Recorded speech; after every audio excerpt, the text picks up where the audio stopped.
So we're going to talk a little bit about how Norwegian is really making a lot of airlines rethink the transatlantic market, and also how you do long haul, low cost in this era.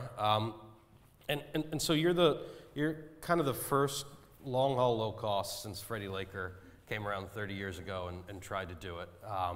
He didn't have the advantage of the equipment that you have. He didn't have the advantage of the oil prices that you have, and even the passenger expectations that people now have thanks to short haul, low cost. Besides those things, you know, the passenger experience, the oil and the equipment, what kind of sets Norwegian Air apart from the competitors now? First of all, obvious thing is the internet. He didn't have access to internet, so all the passengers have to book through travel agencies. Of course, today 80–85% of our passengers book through internet. And the second thing was, of course, the airplane we couldn't do it with that type of airplanes that he was flying. So that is crucial. And we operated a totally different way. And third, very important thing is that we have a large network here in Europe, around 500 routes. So we are not, we don't have to rely on any alliances or any other feeder operators. We do it ourselves. Mm-hmm. Just in terms of alliances and relationships, what's the advantage of the kind of going it alone approach, as opposed to trying to strike a deal with, Aer Lingus here or Air France here, things like that?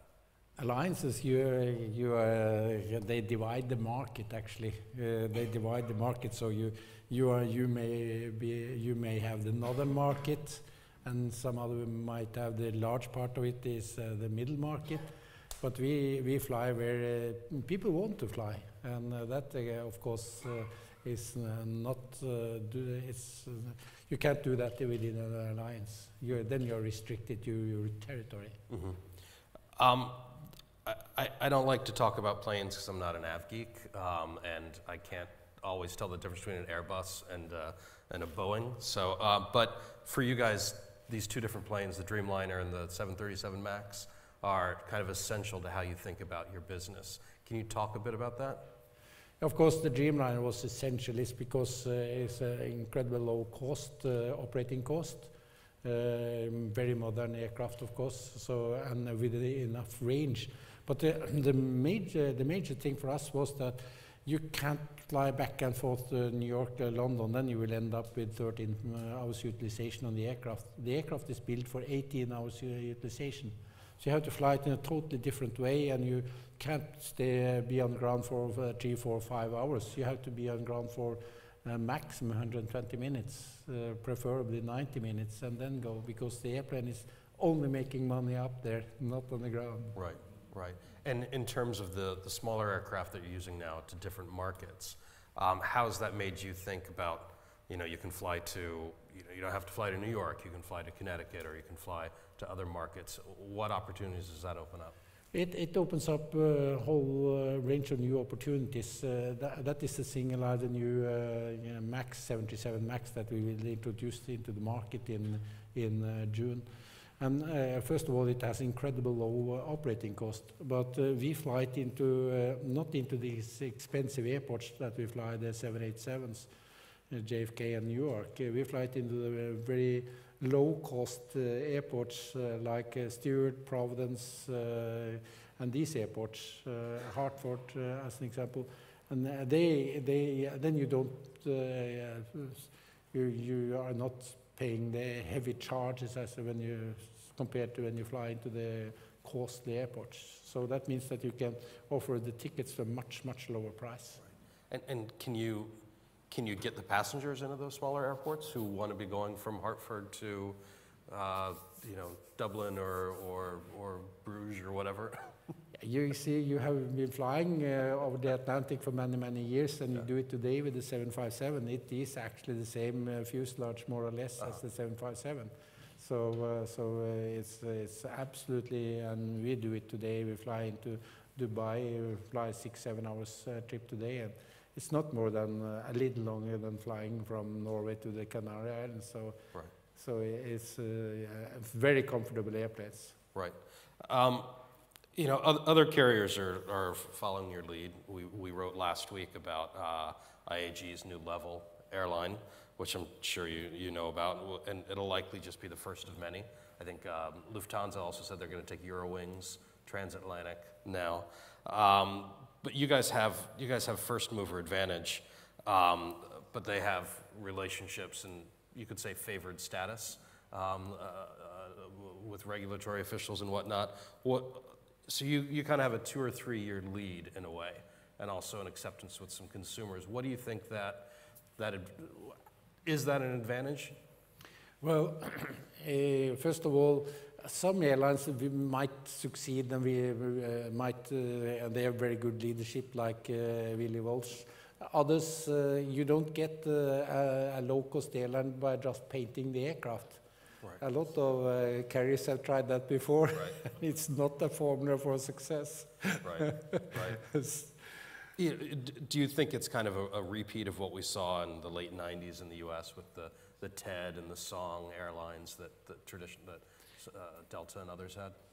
I don't, if you think about it, flying into what we do actually with the MAX is flying into the smaller catchment area and the secondary airports out on the outskirts of the cities. That is actually the same as Ryanair and EasyJet, particularly Ryanair have done in Europe, and they are the biggest airline in Europe now. Mm-hmm. So there is a huge demand because then you can fly. You can fly on a $100 trip. Not you don't have to charge $300. So it's a different, it's a totally different ball game. Right. Do you think there's something essential about low cost that non-low cost airlines like IAG's airlines or Lufthansa's or Air France really don't understand that give you an advantage? I think some of them really understand it, and I hope some of them actually will make it, because they're creating demand. There is a new layer of people now that start flying that I couldn't afford to fly before. It's the same on the low cost within Europe. Now you will see it across the Atlantic, because the tickets the fares are so low that it will be available to everybody. Mm-hmm. If you are in a global marketplace, you have to pay salaries and benefits that where you can compete in the market for the labor, because Norwegian have to have the best people out there. So we have to compete on the same level as everybody else, and everybody so we are not on any employment contracts or something like that. They are Norwegian people on fixed contracts for not contracts, but on fixed employments as everybody else. Mm-hmm. Do you think the legacy carriers will, start copying some of your relations with on the labor side? Yeah, fine, but we are not doing it different on the labor side than anybody else. It's not on the labor side you will save money, or it's more if you choose the right people, you will get the right attitude on board. People will feel that it's a very good service and so on. It's more these things that you have to work with, because what you pay, the salaries and the benefits, they are just about on the same level. It's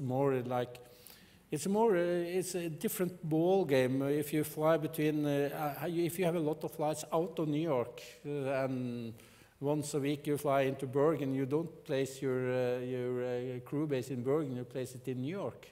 So we place the crew bases where we have a lot of flights in and out of, regardless of whether it is in UK or it is in US or in Spain or in Norway. Or we look at where do our routes meet and where do we have most departures, and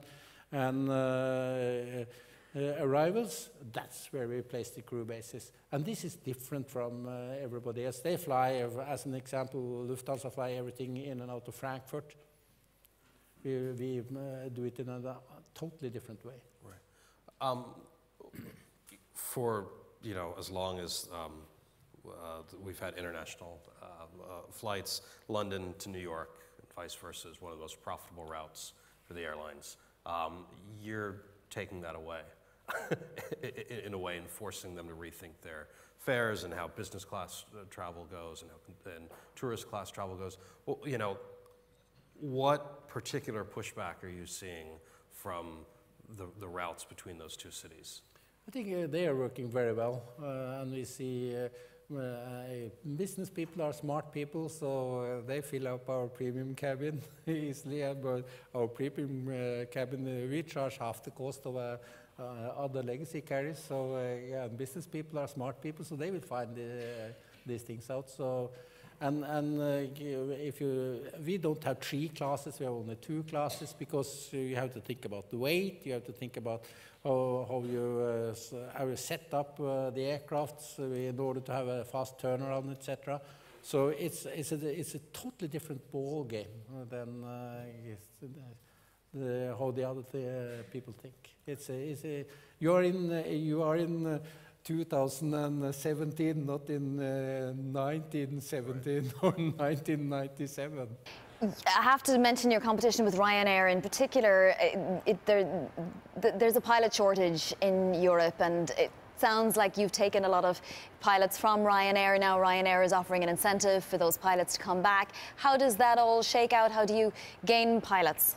Well, Norwegian has been very attractive.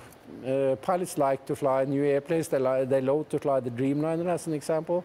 So they have the ability to fly Dreamliners, new airplanes, and also have the possibility to live on a very popular place, whether they are from Spain or UK or US.